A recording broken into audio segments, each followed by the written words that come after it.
విద్యావంతులు కానీ, ప్రొఫెసర్స్ కానీ, TGPSC public service commission chairman కానీ, సభ్యులు కానీ మీ మీ అందరి నిర్లక్ష్యం వల్ల, నెగ్లిజెన్సీ వల్ల సీరియస్గా ప్రిపేర్ అయ్యే అభ్యర్థులు జాబు కోల్పోయే ప్రమాదం ఉంది.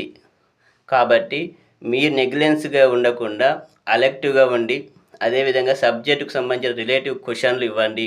మీ తప్పుడు క్వశ్చన్లు ఇవ్వడం వల్ల మళ్ళీ కేసులు వాడి, అదేవిధంగా మళ్ళీ second time, third time final key ఇచ్చి దానికి లాంగ్ టైం తీసుకొని ఇవన్నీ తీసుకుంటే టైం పడుతుంది. ఎందుకంటే మన తెలంగాణలో వచ్చేసి మనకు అన్నిట్లకన్నా అన్ని ఎగ్జామ్ల కన్నా ఎక్కువ మొత్తంలో అభ్యర్థులు అనేది ప్రిపేర్ అవుతారు. కాబట్టి మా బాధలు, మా కష్టాలు, మా గురించి ఒక్కసారి మీరు క్వశ్చన్స్